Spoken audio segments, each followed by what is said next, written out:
You don't have to straighten it. Just drop it.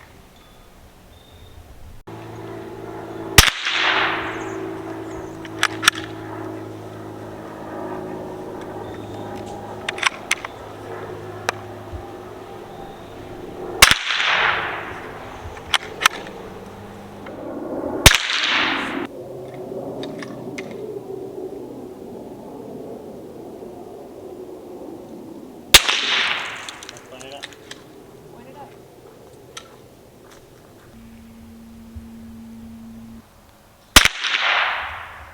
A little off there, huh? Yeah, it almost got it though. A little more practice, buddy. Oh my gosh! It came through the wood and went into this. You did pretty good though. Oh yeah. Through the fence. Yeah. That way it goes into the wood pile. That's good. I was hoping that. So you think you like that gun, Parker? Yeah. You feel comfortable with it? Good. That'll be a good little Alaska gun for you, huh? Some rabbits. Go hunting some rabbits. Get on your end. Huh? Get on your end. Hold on, let's see. You have that ringtone.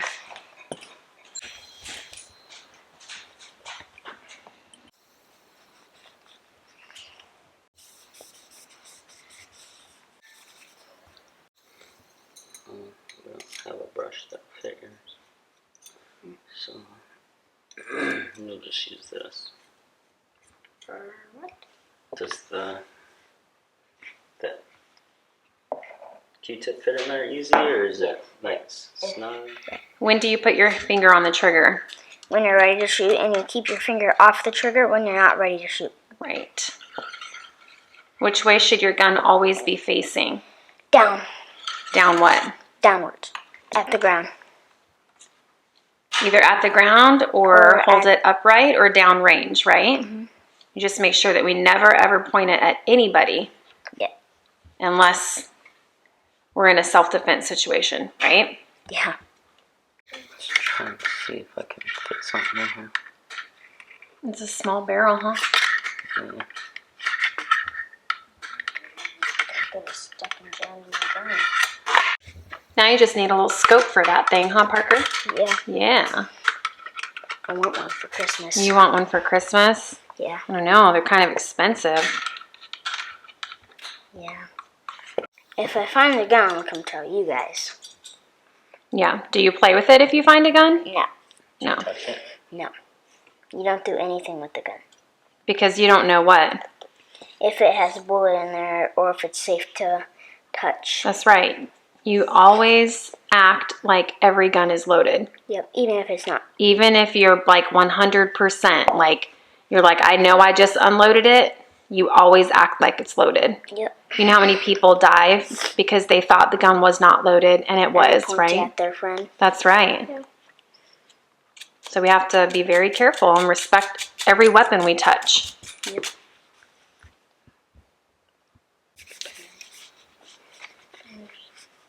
You put it back in there. You can do it. 1 second. Yeah, you can do it. Don't try to help me. I'm not.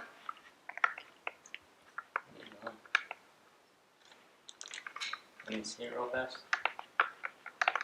Oh, it's not on safe. It's not on fire. That's what I meant to do. There you go. There you go. Good job, buddy.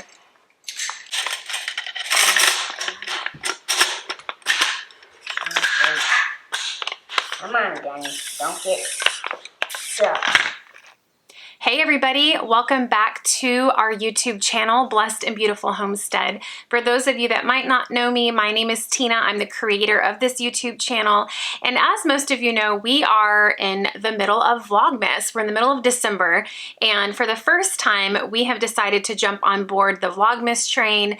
And while we haven't posted a video every single day in December, we have been putting up a lot more content than usual. And what's been really fun is I've been able to take the opportunity to listen to some of the requests that we've gotten on the channel, some of which may be a little bit outside of the realm of our everyday content. It's been a great opportunity for me to be able to engage with you guys more and kind of open up to a little bit more of like an inside look into our family and our home and how we do certain things that we might not share every day on the channel. So that's exactly what today's video is going to be. I had a specific request from a subscriber that asked us how our family feels about guns and how we talk to our children about gun safety. So I thought, you know what, that is actually a great idea for a video, because with our lifestyle, homesteading, we do use guns on a regular basis. Joe uses them sometimes to dispatch the animals that we're going to process for our freezer. Joe loves to go hunting, and we're also getting ready, as you guys know, to move to Alaska to our new cabin that we bought up there. And we plan on living off the land as much as possible when we get there and hunting most of our meat and fishing and things like that. So guns are a big part of our family, and in addition to using guns to provide food for our family, we are huge Second Amendment folks up in here. We believe in the right to protect and defend your home, your property, yourself, and those around you that you love. Now, most of you know, if you've been around my channel for any length of time, Joe and I are both military. So when we graduated high school, him and I joined the Army together. And then once we got out of the Army, we joined the Coast Guard. So we are a military family, going on 20 years of military service. And being in the Army and the Coast Guard, we got to experience guns and different kinds of weapons on a regular basis. It was something that was introduced to us in boot camp, and then for most of the jobs that we had to continually qualify at the range and stay proficient in those guns in order to keep using them. So I'm very comfortable with guns. I grew up with guns in my family. I remember hunting squirrel with my uncle in Iowa, and my mom was very pro Second Amendment, and it was just something that we were always taught, the safety of guns, how dangerous they could be if you're not careful, but we also learned the responsibility that comes with that and what that weapon can do for you. When it comes to our children, they have both been raised with guns their entire lives. And we've taught them from a very young age that they are to be respected and never to be touched without an adult, and always to make sure that a gun is on safe, always to point it in a safe direction, never put your finger on the trigger unless you intend to shoot. All the things that we, it's kind of common sense, but we also learned that in the military, and it was kind of ingrained in our brains, but we did pass that on to our children. Parker is 9 at the time of this recording, and he has shot many guns in his lifetime. Lexi as well. So I think that something that's really important is starting them young, introducing them to the weapon so that they are not afraid of it. Because the truth is, you guys, they are a deadly weapon, right? So in the hands of the wrong person, it could be really bad. There are a lot of things that in the hands of the wrong person could be bad. So I firmly believe that teaching your children from a young age how to safely handle a gun and know the parameters around that and the responsibility that comes with that, I think is really crucial if you're a family that has guns in your home. I think a lot of accidents that happen are with children that just have not been talked to about gun safety. They don't know that if you stumble upon a weapon, you don't touch it, you don't pick it up, you don't point it at somebody, you go and get a grown-up. A lot of children have not been taught that. A lot of children have just not been taught some of those basic safety rules that we were just talking about. So I think it's important for them to learn that, yes, it's a deadly weapon, but at the same time, it's something that can really be used to protect your family or protect your home. Joe and I both have our concealed carry permits. We both carry on a daily basis for our own protection, especially in the culture that we're living in today. You will never catch me without a gun on my body. And the same thing with Joe. We have been given that right in our Constitution to carry and to protect ourselves, and we should be able to practice that freedom if we so choose to do so. I think in addition to working with the children at a young age, and even if you're kind of past that young stage and you're like, well, my kids are now 9, 10, 11, 12 years old, maybe even in their teenage years, and they've never handled a weapon, it's never too late to start. It's never too late to teach them gun safety and even how to shoot a gun. Hearing protection, eye protection, all the things that come with gun safety is something that you can do yourself if you've got a property that allows for you to shoot on your property. And they also have ranges that you can go to in your community if you need to practice shooting your weapon, or you want to take your children out to teach them how to shoot a gun and all about gun safety.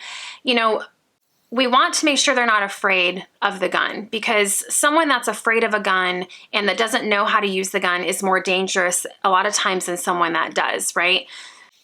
I want Parker to feel comfortable with a gun so that if the need ever arises, if someone broke into the house and our family was in danger, I don't want him to second guess himself. I don't want him to question what to do with that gun. And I want to make sure that when he has that gun in his hands, he knows exactly what to do, how to take it off safe, how to rack it, you know, whatever the case may be. He needs to know that gun inside and out. And I think it's really important not only to teach them how to shoot that gun, but how to take the gun apart. How do you clean that weapon? How do you take care of it? How do you store it in a safe place? In our family, we have a big gun safe, and we keep all of our guns safely locked in there, especially when Parker was younger.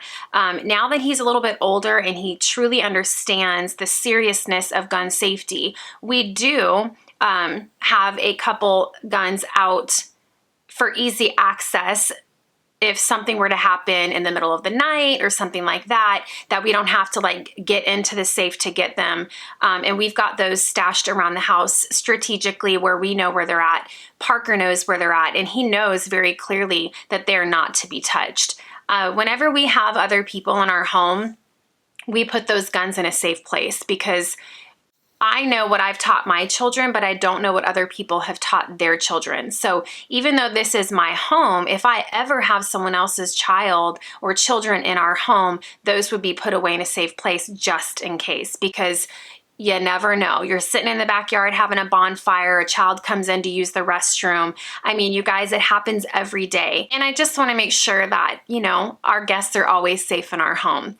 Now, going back to what I was saying earlier, I think that there's a lot of talk around the Second Amendment and guns and what kind of guns people should be able to have, so on and so on and so on, right? You guys know the deal. You see the headlines right now. This is our family's stance on this. The bottom line is, this is a right given to us in our Constitution. We take full advantage of this right. Because to me, it is not the gun that kills somebody. It's the person behind the gun. It's the person using that weapon to do that deed.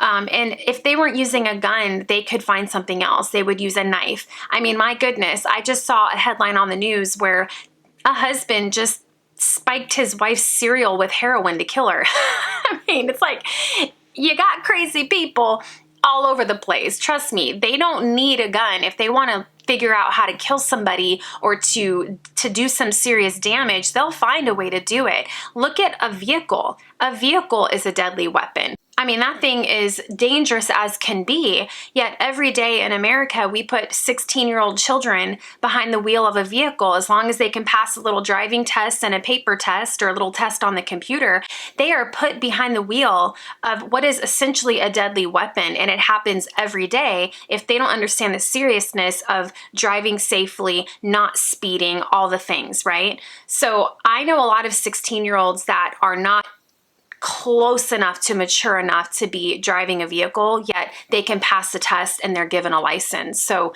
to me, it's not the tool used to commit that crime. It's the person that's using that tool. I definitely am a huge supporter of, you know, background checks and making sure that we're not putting a gun in the hands of someone that mentally should not have a gun. But I definitely do believe that it's all about the person that has that weapon. Guns don't kill people. People kill people. And if someone wanted to get the job done and they didn't have a gun, they would find some other way to do it. That's a fact. And the other thing is, all over the country, you see people disarming good law-abiding citizens. But the problem is, you guys, the criminals aren't law-abiding citizens. The criminals aren't going to a gun store and procuring that gun legally and letting, having a background check done and doing all the things. They're getting these guns on the street. So a lot of them aren't even registered.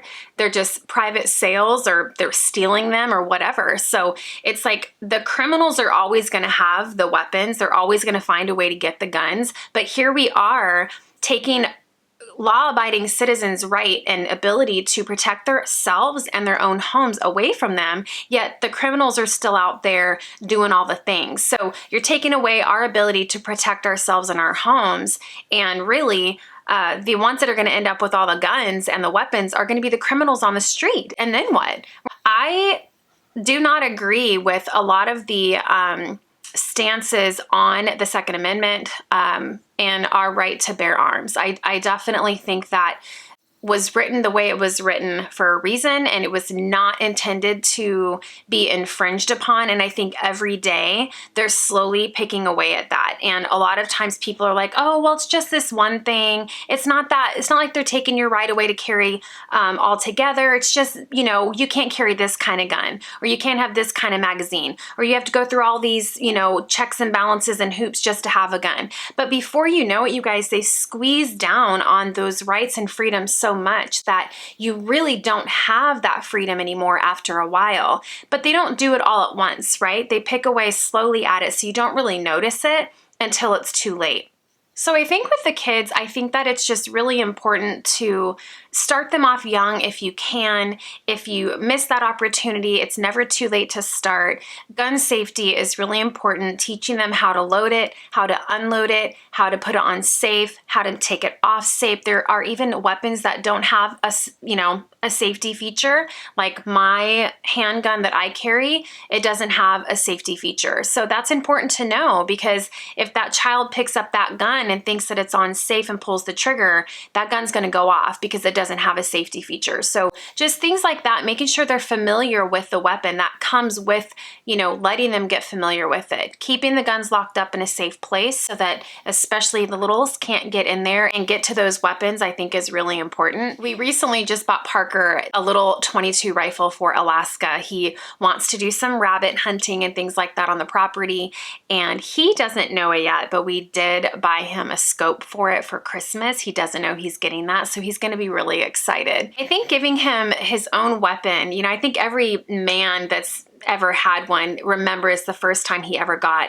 his first gun. So I think that it's a great little gun for him to start with, a little .22. He can handle it. It's just the right size, but it's getting him familiar with that and not being afraid of that weapon. He's shot our handguns. He's shot our ARs before. We used to go out to my brother's property. He had 26 acres, and we would just lay out all the guns on a picnic table and go shooting out there. And that's really the best way to get comfortable, is just becoming familiar with that weapon and shooting it. So when we moved to Alaska, I actually got a lot of questions about how are you getting your guns to Alaska? So we plan to take the ferry system, the Alaska Marine Highway system, up to Alaska from Washington State. When you take the ferry, you're allowed to take your guns on the ferry. They have to be in a gun case, of course. So we have all of those in our vehicle, and they allow you to take those on the ferry system. So that's how we're going to be taking all of those with us when we move up to Alaska. Joe and I on a regular basis keep an eye on ammunition prices and sales, and we randomly stock our inventory so that we always have ammunition for all of our guns, because you never know, especially with the economy right now and inflation. If you go to the gun stores, Bass Pro, places like that, Walmart, the places that normally sell ammunition, a lot of the shelves are empty. So I would really encourage you, if you have guns, just to, every now now and then, even if it's just a box here and a box there, just continue building up that stash so that eventually you'll have enough saved up for each gun that you have that you won't have to worry about it. I recently just got a new hunting rifle for Alaska. That is something I have never shot, is a hunting rifle. And obviously we're gonna be up there hunting and I wanna learn how to hunt with Joe. So we recently went and got a hunting rifle. So I'm excited to shoot that gun, and just kind of, the first time is always the hardest, I think. I've never felt a kick from a hunting rifle. Joe's assured me that I'm gonna live, I'm gonna be okay, but it's something that I've got to get comfortable with, and I've got to overcome that fear, especially if I want to help Joe out hunting in Alaska. Anyways, you guys, just a short video to answer those questions about our family's thoughts on having guns in the home, gun safety with children, and just kind of our take on it and how we do things here in our family. If you have any questions, you can leave them below in the comments. You guys know I always answer them, and I do appreciate the conversations that we have there in the comment section. So let me know. Do you guys have guns in your family? Do you let your children shoot guns? I hope you guys are enjoying the Vlogmas videos. If there's anything in particular that you would like to see or hear from us here on the homestead, leave that in the comments as well, and we will try our best to get to it. All right, you guys, until next time, stay blessed, and we will see you on the next video.